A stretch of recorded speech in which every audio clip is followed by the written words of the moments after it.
Good afternoon, everybody. Thanks for coming along to this session. The title of the session this afternoon is What is the real value of affiliate marketing? Fairly big question, fairly big topic. We want to try and keep this debate quite open and fairly free-flowing. Please try and kind of hold your excitement at some points if you have any questions. But if there's a natural break, then we can have some questions as the panel start to debate the various topics. Otherwise, there'll be plenty of time given over at the end. To just give you a bit of an introduction to each of the people on the panel. Nearest to myself is Malcolm Devoy, who is the head of digital innovation at Arena Quantum, and has a number of years of experience on the agency side, working across different verticals. Specifically at the moment is focusing on building a social media team at the agency. Next to him is Ashton Burkhauer, who's the commercial director from uswitch.com. All of you whom you probably know from their TV advertising. And then we have Rachel from Virgin Atlantic, who is the online marketing manager for Virgin Atlantic. And then Andy Andre, who is the sales director from Quidco. So a fairly broad range across agency, advertiser and publisher. And the reason for that is we just want to try and get a broad view on everybody's perceptions and experiences of trying to work with such a valuable channel as the affiliate channel. So there's been quite a lot of debate this year and already in a few sessions I've been to, and probably others as well, around the value of affiliates and the affiliate channel in terms of value attribution, driving sales, tracking technologies, looking at commission splits and how best to structure a program to get the most value and return out of it as an advertiser. But arguably, we are all in this industry to make money, and the affiliate channel offers unprecedented levels of reach. It allows advertisers to access various different digital channels on a pure acquisition basis as a general rule. So I don't want to overly generalise what a lot of people do, but just to try and set the scene for you. There is an argument that the affiliate channel has been overlooked and its power and value has been underestimated by marketers who have been distracted by burgeoning new media such as social media, mobile, and integrating on and offline activity and looking at the app world. That's not to say that we're going to discredit those channels. There's a strong argument for the affiliate channel working in harmony with them and adding quite a lot of weight and value to them for advertisers. So we're going to roughly cover 5 or 6 topics in the debate, but if the debate does go off on a tangent or anybody has any views and they feel very, very strongly about bringing them into the debate, just keep your hand up and we can get a mic around, I think, pretty quickly. So to get things started, I want to try and... Shall I keep still? Is that all right? Brilliant. I want to try and kind of just canvass a few opinions from the panel in terms of what their experience, their understanding, and maybe even their description of value in the affiliate channel is.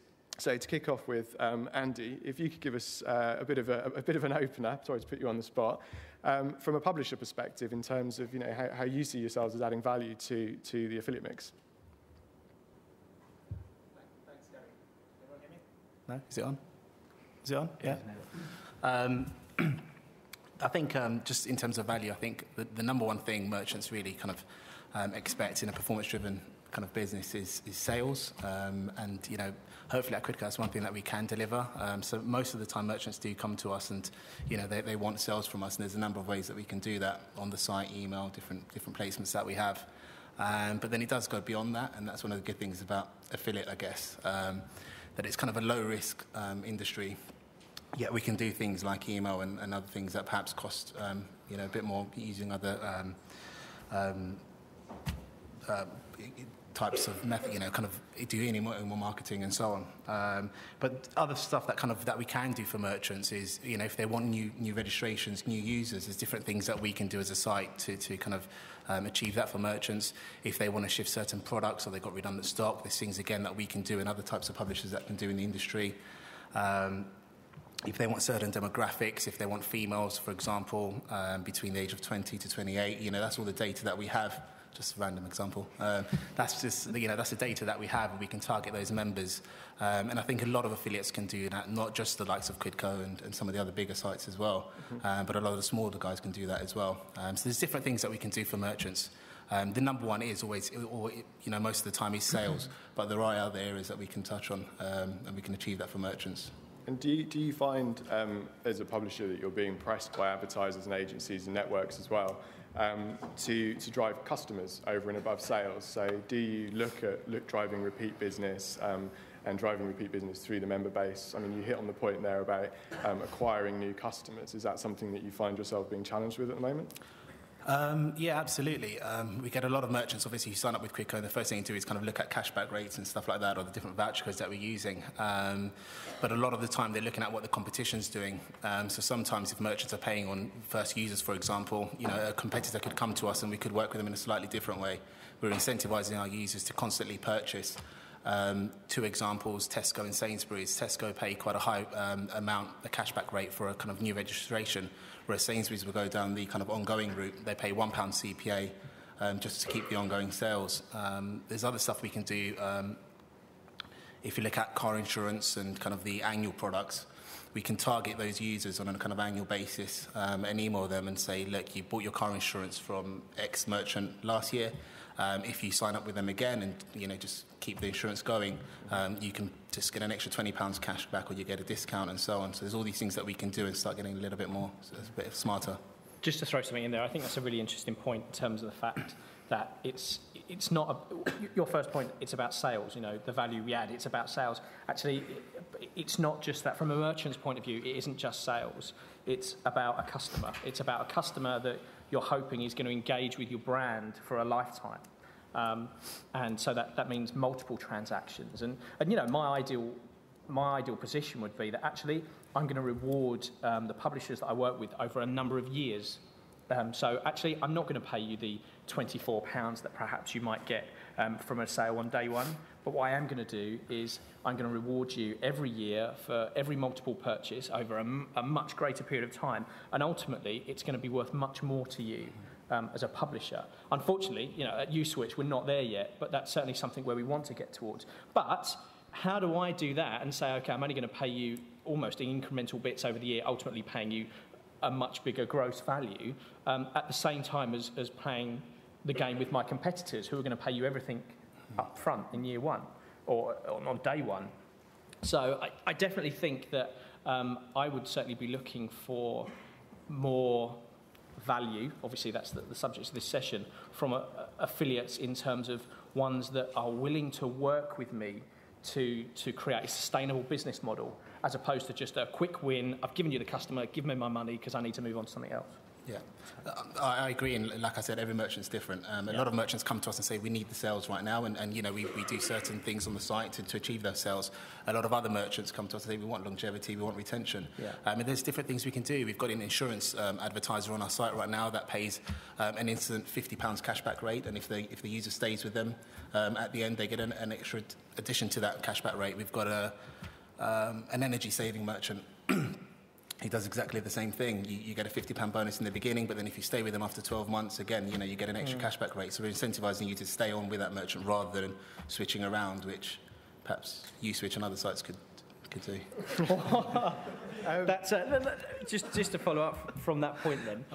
No, it's a very good point, because a4uexpo has been tarred with the brush of creating a market.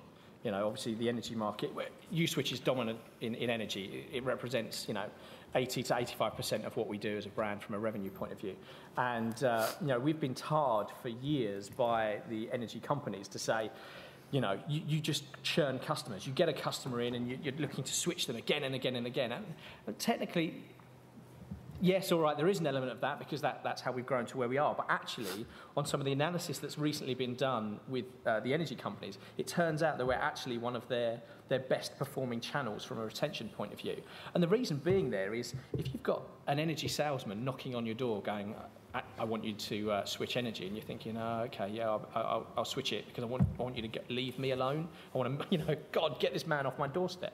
The thing with a4uexpo is obviously, and sites like ours, the customer is proactively making the decision. They're not being forced into anything. So as a result of that, they know that in their own time, they may then switch again in the future. But it's not as a result of us pushing them to do it. It's because they want to. And those customers are more sticky. Cool. Okay. I think when it comes to loyalty as well, once the person has originally come through to you, because we're all publishers, you're all sending us the traffic direct to, from my point of view, Virgin Atlantic, to make those loyal customers, it's down to us, it's down to the person providing the service. They've got to have a good experience and want to come back. If they feel they need to go back to Quidco or u-switch, they are, potentially in that arena, and would they have ever come back to us anyway? And it's whether we want to sell them a seat, and of course we want to sell them a seat. The bargain hunters will always be the bargain hunters, and the people looking for a deal will always want to be looking for a deal, and we absolutely still want to sell them stuff. It's just when they get to us, we hope they would then become loyal because of who we are. But do you, as an organisation, Rachel, do you set yourselves specific KPIs in terms of reconverting those customers when they're introduced through performance channels? Yeah, we do. We have loyalty performances and KPIs that we're meant to reach. Sits in a slightly different department. But Does that mean they're not being reached? Yeah, I'm not allowed to look after that section. But so absolutely. Once they've come through, every sort of channel is monitored as far as who then becomes repeat purchasers and how valuable that channel is. So. And within Virgin Atlantic, so it's arguably a single product sale that you're trying to achieve. Yep. It's the only one thing that you guys have got to sell is flights. Apart from a credit card as well, actually. And a credit card. But I mean, how is the affiliate channel perceived within the business? Is it perceived as a valuable channel? I mean, you work quite tight margins, I would assume. Yeah, absolutely. Because it delivers on a CPA, it's then compared against the other online channels that we have, and all of the other activity that we do too. Often get a bit of pushback around, well, you're not including in that CPA you give us, you're not attributing any of the brand activity that you've done towards that CPA, which is absolutely true. But it's true across all the online channels we look at. So actually what we do is we look at it in there, and obviously it looks very cost effective to us. I think where we come from a slightly beneficial point of view is where we've always had travel agents and tour operators working for us. So we're very much in touch with a third party selling for us. And that has been, a huge part of our business for many, many, many years. And so actually affiliates within Virgin Atlantic have quite a good reputation and are talked about at quite high levels in the company. So it does quite well. And Malcolm, sort of to round this sort of view of value piece off, I mean, from an agency perspective, do you think that affiliates can sit on across any media plan, or do you think there are instances where as an agency you wouldn't recommend affiliate marketing to an advertiser, or there are certain elements of it that you would look to recommend? I mean, what's your experience of that? Yeah, well, I'm sure there are going to be examples where we might not recommend an affiliate marketing for every client, but I mean, the value of affiliate marketing to the majority of our clients, is extremely high. I mean, as you said at the beginning, the affiliate space has always been about sales. But I think, these days, sales just isn't enough. It either has to be incremental sales, and if it isn't incremental sales, it'll have to be something else, whether that's driving continued brand association or building relationships with loyal customers, for example. But yeah, I mean, as I say, sales, and online was so accountable at the beginning, and how come paid search and affiliate marketing has managed to grow so quickly and command the sorts of budgets that they do. But now with that tracking kind of developing, and you can understand things like lifetime value and also all the studies that you might do in terms of brand engagement or customer retention, it's not just enough to talk about sales. And as I said, yeah, it's either proving incremental sales or proving something else, that that extra association with that brand or loyal customer. I mean, I personally did say that at the beginning we wouldn't talk about attribution too much, but you hit on an interesting point there about looking at the value of that customer or that sale. I mean, do you think that the affiliate industry is right in doing what it's doing in terms of tackling that issue in such a public way? Do you think that's an exciting challenge? Do you think it's something that's been kind of done to death so far? What's your view there? Yeah, well, I think it's very definitely an exciting challenge. I guess all too long we've been viewing the affiliate marketing channel as one channel and all affiliates as just an example of a broader marketing channel. But in reality, there's a huge variety in the different jobs that the different affiliates are doing. And of course, with the developments in tracking and technology, where we can see what role specific affiliates are playing, then obviously we have absolutely every reason to try and pursue that and try and understand exactly what role they're doing and how valuable each individual one is to each advertiser. Okay, thanks. Are there any questions at this point? Does anybody have anything they want to bring to the panel? No? Okay, we'll carry on then. Gary, just on that, I think Malcolm touched a good point there, talking about brand association, because that's something that affiliate, publishers can give merchants as well. A lot of the bigger publishers these days have their own brands, right? We get 1 million searches a month in Google and other engines just for the term Quidco, and so do the other big boys out there as well, the voucher code sites and so on. And these sites now have massive Facebook groups, for example. Some of the voucher code guys have got in excess of 40,000 fans on Facebook. A lot of merchants don't actually have that. So we get a lot of smaller merchants coming to us saying to us, right, we want the sales, but we also want to build a brand. How can we do that? Social networking is a great way to achieve that, because we can get somebody going onto our Facebook board saying, right, we recommend X merchant. They've got these products. It's fantastic. You may have never heard of them, but we recommend them. And coming from Quidco, coming from some of the other big publishers out there, the vouchercode.co.uk, My Voucher Codes, all those guys as well, that really does help. And users look at them and say, well, actually, if they're being recommended by these guys, then we'll try them out. And then it goes back to your point, then we're actually keeping the user and upselling, or whatever their plans are. So that's a good point. Yeah, kind of summing that up, the argument is that publishers and the affiliate industry offers quite a huge and potentially unprecedented reach into a different demographic, a different customer base, sometimes loyal in the terms of some of the loyalty sites. But Rachel, as an advertiser, where does that sit with you in terms of, you talked about operating via third parties and the travel agent network. Have you had some learnings from that you've applied in terms of getting the most out of your affiliate activity and kind of tapping into that reach? Yeah, I don't think we've done it as well as potentially we could have, because there must be, many learnings from working with third parties there. But the reach is, why we use the affiliates quite, it is great, and it's the flexibility within the affiliates, I think, as well, that kind of teaches us a lot of lessons, and maybe whereby I'm very used to working kind of on TV campaigns and press campaigns and stuff like that. When it comes to affiliates, the whole kind of commission, the commission base is a very different way to work, and I think we have sort of taken those learnings and that from our trade team essentially, because that's where they sit and that's where the biggest amount of knowledge is. Mm-hmm. So it's just transferable skills, I suppose, really. Okay. Can I just come back to something Andy was saying in terms of if Quidco recommending a brand, actually consumers take on board that opinion and gives them confidence in the purchasing decisions that they're making. I think, and the two shouldn't be, totally separate, but ultimately we keep talking about the value of the affiliate network, etc., etc. But ultimately, what Quidco have got now is a consumer brand, and it's come about from the beginnings of being what was a small affiliate, working with the networks in particular ways, and it's now it was an innovative idea. And now it's a consumer brand, in the same way Uswitch was 10 years ago. It was a great idea, and it grew. But the interesting thing, and this is what is great about affiliates, and it's the innovation, and it needs to keep coming. What is the next Quidco? What is the next other cashback site? What is the next discount voucher? Sorry? There isn't one. Sorry, my mistake. So, and I think that when it comes back to value and a brand and having a consumer brand, and it must be the same for Virgin as well, it's the exciting thing about working with affiliates and where that value continues to come from is seeing that next idea, where that next innovation, big chunk of value is going to come from. Yeah, I couldn't agree more, and I think we're seeing it now. I think we're seeing it all the time. The voucher code sites, I keep touching, going back to them again. They've only been around for a few years. Cashback was around a lot longer than the voucher code guys, and it's something that we've recently added on our site because we have to adapt and we have to constantly innovate. So a few months ago, we launched voucher codes on our site as well, so we can do cashback vouchers, offers, and so on. Mobile and so on, we're looking at that space as well. We do in-store cashback. There's all these different things that publishers need to constantly do and innovate, and yeah, totally agree.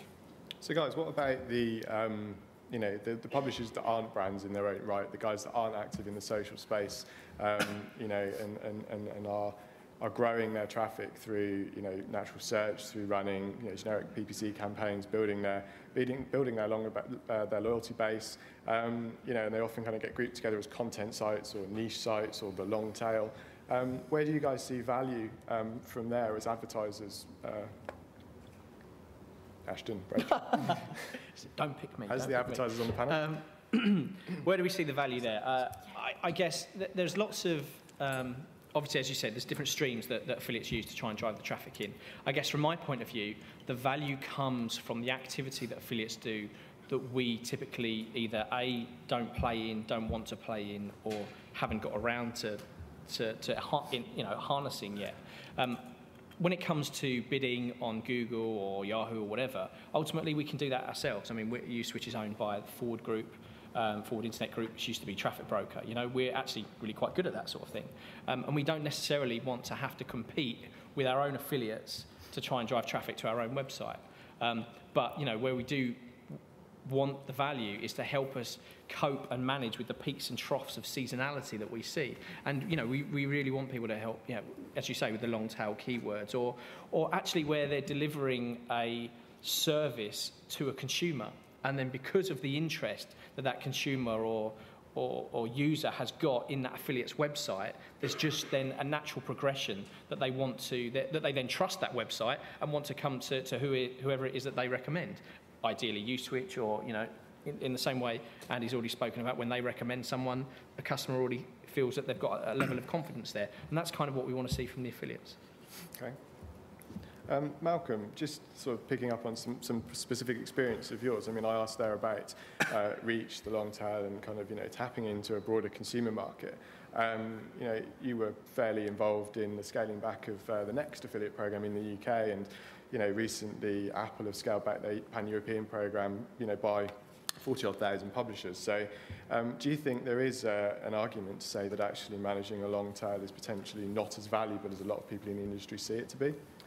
I don't know about that. I mean, I think that long tail can be massively valuable. I mean, I guess that long tail, it's not just, again, a homogenous mass of affiliates doing the same thing. They're all doing a very different thing. And I don't think, for example, on Next and probably on Apple, it's not a case of just removing all affiliates that are producing fewer than X number of sales a month. It surely will be to do with the role that they're playing and how valuable the advertiser perceives that role to be. So if there is an enormous long tail of content affiliates, it may well be the case that some of the content affiliates might be doing a fantastic job on the small number of sales that they're sending through, whereas others might be doing just a rather superfluous job on perhaps a large number of sales that they send through. So I'd hate to think that in Apple's case that they were just ditching all affiliates that delivered only 10 sales a month. I'd like to think that they were removing the affiliates that weren't adding anything. You know, I mentioned this before, what affiliates can add. If it isn't proven in terms of incremental sales, which is probably the easiest way to demonstrate the effect of an affiliate on a campaign, if it isn't that, then it would have to be something else. And, you know, we've talked about content affiliates and branding, and I think that, you know, if a content affiliate is playing a significant role in changing the perception or creating advocacy for a brand, then they've already demonstrated their worth, even if they're only sending through a few sales a month. So the scaling back of programs, I don't think should be a simple cut-off point. I mean, I do think that scaling back on affiliate programs can be beneficial because you can build better relationships with a small number of people and perhaps not even compromise on the volume or value of sales. But yeah, the ones that you're removing should be to do with the value that they're not providing rather than the volume of sales that they might be providing. Okay, and Ashton, I mean, your program's been in the market for 5 or 6 years and has, you know, a very, very large active publisher base. What's your view on that point? At uSwitch, we've never typically scaled back the publishers that we've got. We have always tried to create a program where we reward publishers for delivering more value, and unfortunately that value, as so often comes out, is about volume. It's very difficult to justify when you're looking at the numbers. You know, you raise some really valid points, Malcolm, about the fact that, you know, if they're being really good brand advocates, why get rid of them? They're doing a fantastic job and they're helping to continue to build your brand. But unfortunately, when you're staring at a P&L, it's not so easy to try and define that. So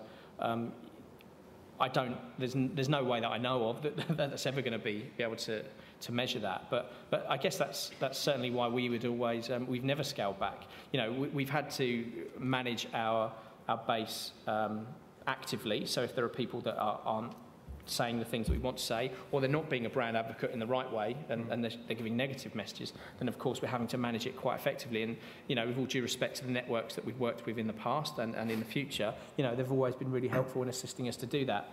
But yeah, to me, it makes no sense why you would scale it back unless, you know, there's some fundamental changes in the way in which you're doing it. And you, as a brand, you don't see, or as a merchant, you don't see affiliates as part of your future anymore. Then scale it back, because ultimately you're scaling it back to build up the other channels that are going to make up for the shortfall you know you're going to see by not using it. But it would make no sense to me as to why you would do it. But if you could demonstrate that you're paying out a large amount of commission to affiliates that aren't actually providing something of value to an advertiser, then surely you'd want them off the programme. You know, if it was the case that there were a number of affiliates that you were rewarding, even though those sales, it could be demonstrated with data and analysis, if it could be demonstrated that those sales would have occurred anyway, and they weren't also adding something else like delivering on the brand promise and, you know, hopefully extending their lifetime value, then there's absolutely no reason why you should pay them. And so, you know, scaling back is all about, you know, efficiencies, but not merciful, you know, efficiencies. You want to not pay out where there's no value. I think you're absolutely right, but I guess maybe we've been in a fortunate position where, and I'm sure it could have been done better, but we've very actively managed our account with our publishers, with our networks, and as a result of that, you know, I don't think we've necessarily got to a point where we've got publishers that are doing that that we weren't comfortable with. We've done trials with particular affiliates, whether it be around brand bidding or misspelling or whatever else, and we've been comfortable in doing those trials. But as and when we relax the rules or pull them back with particular publishers, you know, we're comfortable with what we're doing. So as a result, and actively managing it in that way, we don't suddenly then feel the need to shed a whole load of publishers. But having said that, you know, we've got a modest campaign, a modest base. I have no idea the size of Next, or I imagine Apple's one is absolutely huge. No, I imagine it's a lot more difficult to manage it than the size of the campaigns that we have.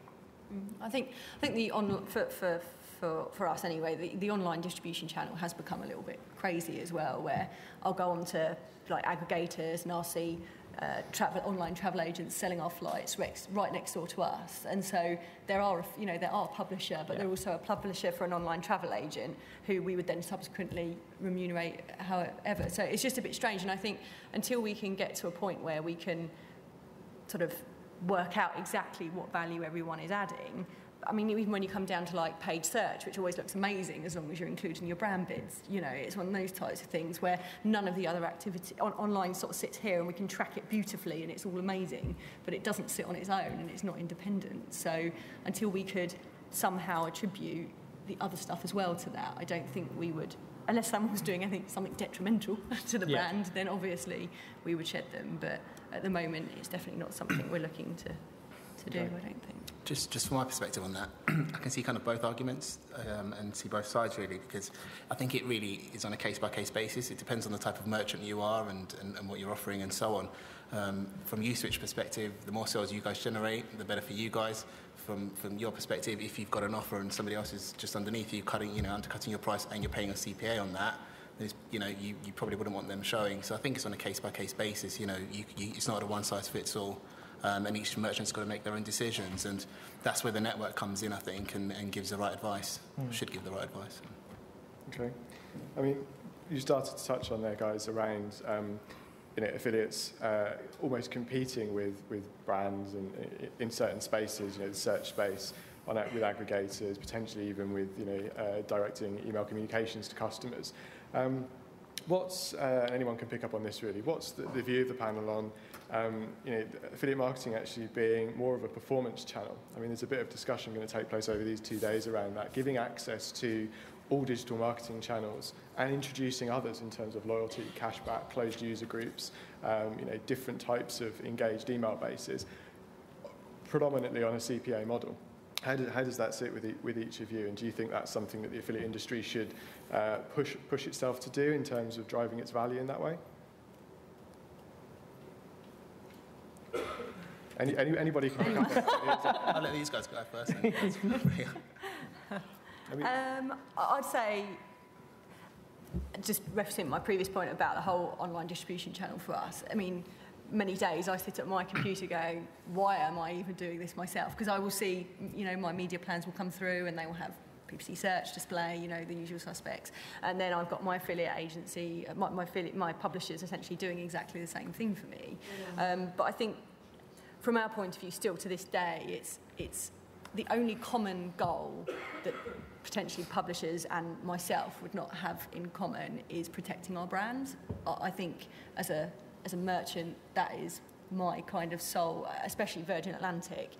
That is extremely precious to us. So I think that's maybe, I know you can try and control it with rules and what you can and can't do, but I would say from my point of view, that's why we are in that space. But yeah, as far as testing and stuff goes as well, I can definitely see affiliates being almost like, I don't know, like you used to get some of the FMCGs when they launched a new product, they'd go and just launch it in one little part of the country and see how it did there, and then they would roll that out across the rest of the country depending on how that did. And maybe that's the way forward, whereby you could potentially test your online strategy by using the different online channels, but through your affiliates, so it's less risk to you, and then you roll it out across the rest of your plan, maybe. I think it's an interesting point about the testing piece. And it does, obviously you can use the channel for testing in that way. But one of the other things that just coming back to the value, and I guess this is the original question, but when we're looking at what the affiliates deliver to us, it isn't necessarily always the right sort of customer that we can test on. So for example, at a4uexpo, obviously we do lots of TV, we do lots of email, we do online advertising, we do above the line, everything else. And our brand typically is BC1 in terms of the type of customer we're attracting. No dissimilar to Virgin Atlantic, I imagine it's ABC1. Now, we kind of like the fact that the affiliate networks reach out to different pockets of customers and bring different customers into the brand. So from a testing point of view, while it's great and it's definitely worth doing, I think we just need to be really careful when we do it, that when we're actually doing the apples and apples as opposed to something completely different on that scale, because you need to make sure that you don't make the wrong decisions, obviously. But sorry, just going off topic a little bit there. No, it's fine. I mean, Malcolm, looking at what you're doing specifically in your role at the moment in terms of social media, I mean, do you think that some affiliates that you've seen active in the space and some of the work that maybe your team has done, do you think that publishers have sort of somehow achieved what some brands are striving for in the social space in terms of having a very engaged user base? I mean, Andy touched on some of the numbers, which were quite interesting, but also, those affiliate brands, if you like, publisher brands, are maybe not perceived in the way that brands are in the social space. What's your experience of that? Yeah, well, I mean, I think absolutely within the social space, it's extremely important to try and drive that brand familiarity. And, I guess the whole thing within social media is creating conversations about brands or about products. And yes, there are absolutely some extremely powerful affiliate brands in the marketplace. Quidco obviously being one of them. I think, maybe a few years ago, it might have appeared to some advertisers that someone like a Quidco might be at the very end of the chain of that thought process of making a purchase, that you might have been exposed to a number of different advertisements throughout a series of different media channels that's led to your decision to make a purchase, and then you might go on at the final moment and check on Quidco and see if you can get it cheaper or get a discount. But that doesn't appear to be the case now from the experiments that we've done, that now, because Quidco is such a brand in itself, that instead of that being right at the end of the journey, it happens to be, or quite frequently, at the beginning of the journey. So people might be using that as a homepage, for example. I don't mean to single out Quidco here, but I guess it serves well. Right? What you're saying is good, so carry on. Yeah. So people now are very loyal to that brand rather than necessarily the merchants that are on that site. So they might have decided that they want to buy a pair of trainers, for example, and then they've made their decision from the brands that are on Quidco rather than making the decision with the brand first and then seeing if you can get it elsewhere. So to your point that some affiliates, our affiliates brand entities in themselves? Well, absolutely, and yeah, all of our clients are striving for exactly that. You know, some are big brands, some are smaller brands, but when you've got association with a large brand, it's always going to be beneficial.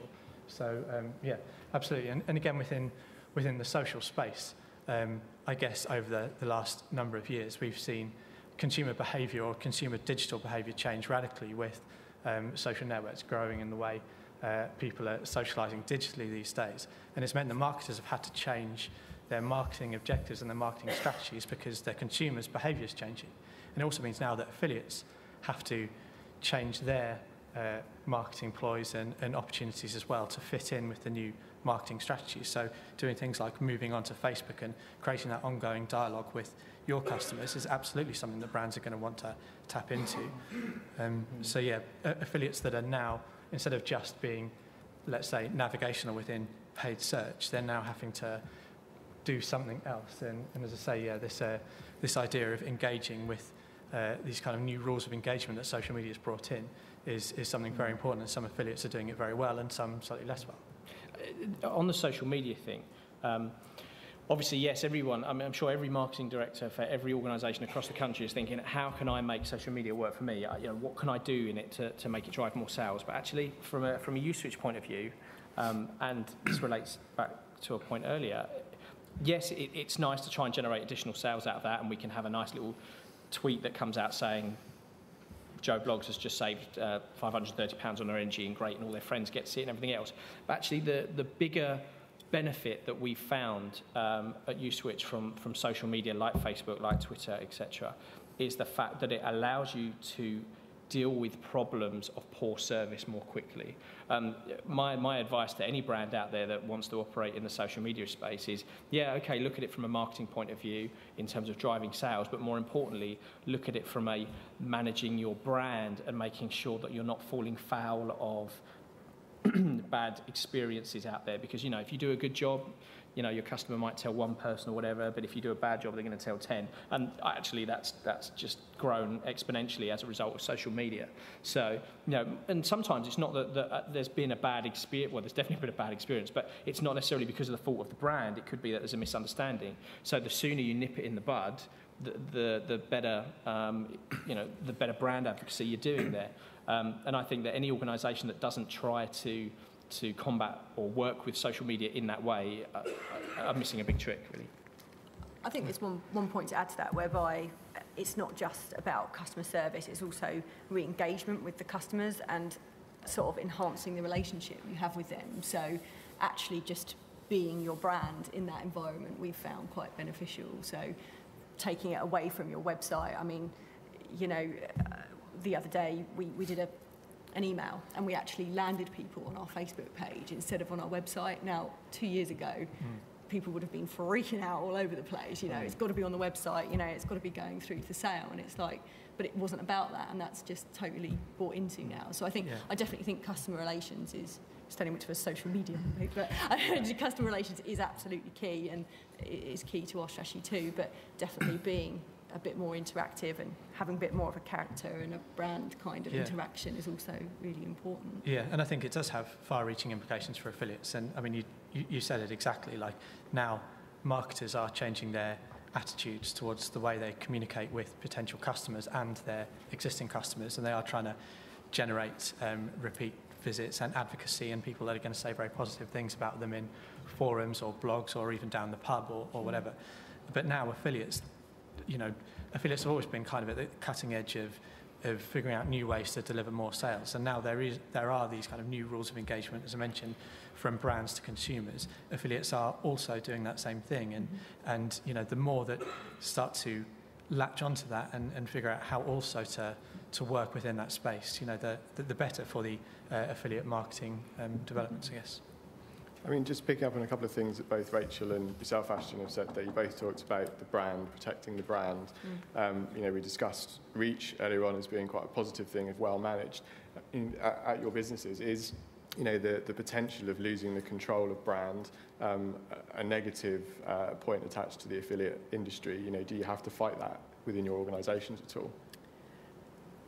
It's not really a negative point within, like, well, it's just, I think we're much better now at managing it, whereby we will provide assets that are integrated with our campaigns, whereas previously it was just, just put some sale display activity on there, it didn't need to look anyway, it just went up and that was it. And I think now that we think about them with everything else, then it shouldn't happen as much. But I think it will always be a bit of a concern, like to relinquish your brand and just be like, hey, you just, there you go. And I think there will always be that sort of reluctancy to do that. And when you're talking about really big brands, it is key to us. It is one of our major sort of competitive advantages. So I think the point to reinforce there is that actually we can talk about affiliate marketing in this siloed capacity all we want, but fundamentally it's a part of a jigsaw that forms the marketing strategy of the organisation. And so often brands look at it, and U-Switch has been guilty of this in the past as well, but looking at it on its own and kind of thinking, just chuck them something, as you said, and let them get on with it. But actually, it can't work like that. It needs to form the circle so that all of the messages going out from the business it's consistent, and that no matter what customer you're interacting with via whatever channel, they're getting the same message. And I think that's vitally important. Absolutely. I think the realisation for us is when you sit back as a consumer and you think, you don't go, that's an affiliate banner, that's why that doesn't look like that. It's got our brand on it, it's us. They don't care where it's from. So it absolutely has to be the same message, the same look, the same feel, absolutely everything. And I mean, picking up on a couple of those points, is there, from your perspectives, is there still an element of education that needs to take place? I mean, Malcolm, you touched on kind of affiliates being at the cutting edge of innovation. Do you think, from your experience, that sometimes puts brands off, that maybe there is a lack of understanding that they need educating from the networks, from agencies? Well, yeah, possibly. I mean, I guess affiliates haven't always used their innovation for good for brands. There's a lot of them, and I'll just give a quick example of affiliates that we've found brand bidding when they weren't allowed to brand bid, but brand bidding at times when, after work, so no one in the agency or the organisation could check. And then also it turned out that they were still brand bidding, but screening out London, where the agency was, and Leicester, where the actual merchant, the organisation were. So anyone in their agency or in Leicester searching would never find this affiliate. But I mean, that's an example of someone using that kind of innovative thinking, but not for beneficial reasons for the merchant. So I think there is some scepticism from merchants that affiliates aren't always completely honest. But then there is a lot of great stuff that affiliates are doing, and as I said, a lot of them are creating brands or operating in that social space in a way that brands would dream for. So there has got to be education happening across the board, but whether that comes from the affiliate network or the agency or wherever else. But yes, I guess you're absolutely right. There is some greater training, I guess, that needs to be done. Okay, I mean, Andy and Ashton, both of you have sort of mentioned throughout a couple of times about the value that the network potentially bring in terms of raising the profile of publishers and educating brands. I mean, last year there was a panel debate at the Expo around, kind of the lifespan of networks and the argument of a grey network, where networks are being used more maybe as a solution provider than as part of maybe the marketing team. How does that sort of sit with you guys? I mean, do you see a significant amount of value coming from networks in terms of increasing the awareness of the channel, or are you finding things, are moving into a different model? If I say no, my rates go down. Sorry, do you have anything? Yeah, I mean, we obviously see value from the network. If we didn't, we wouldn't use one. There's a lot of relationships when it comes to hand holding and nurturing the affiliates. We are a very small organisation. We're not resource heavy, and the value that the network gives us, or networks give us, is invaluable, really, to a point. Obviously, you need to as much as the affiliates need to be managed, the affiliate network needs to be managed as well, you know, because you've got, the networks have got so many different clients of their own, and obviously you get paid on performance. Ultimately, we talk about value and we talk about it in many different ways, like we started at the beginning, but obviously the network itself is getting paid purely from a volume point of view. So the more, you know, the more traffic that goes through it, the more volume, the more money you're going to get paid. And you know, I would like to think that because of the good working relationships that we have, you know, it is more than just that, even though ultimately that's what it works down to. But yeah, I would love to continue to see, you know, the innovation from the network as well as from the affiliates, and you know, working very much in a collaborative approach. It's a three-way relationship, and you know, we just need to continue to have your support really when dealing with the affiliates. But that doesn't mean to say that the network replaces the communications that we should have directly with the affiliates as well, because you know, as with all things, the more you put in, the more you're going to get out. So we certainly want to continue to try and develop the relationships directly as well. Okay. Andy, how does that sit with you guys? I worked at TradeDoubler for 6 years, and one of the reasons I left was because they weren't adding any value. Joking. Controversial. If anyone from TD's here, I'm absolutely joking. Gary didn't pay me to say that. That was a joke. No, TD do add a lot of value. I think all the networks in the UK add value, some more than others. There's some networks that perhaps don't add as much value as others. I think in the last few years, perhaps some of the networks fell a bit behind in terms of adding value. And I think since I've been at Quidco, I think I've been there 7 months, and a lot of the networks are doing that now. You know, they're looking at innovation, and I think that's what they constantly have to do. You know, continue to innovate, and also add value to the key publishers, because a lot of the key publishers are guys who are generating a lot of the sales, which some merchants perhaps want, some don't. Perhaps don't need the innovation, but they need other things like account management. Whereas some of the smaller sites, perhaps they do need the innovation, and that's where the likes of Skimlinks can come in place. And you know, networks need to work with those types of publishers and constantly innovate. And I think, you know, they're all doing quite well now in terms of adding value, or at least we're seeing it as a publisher.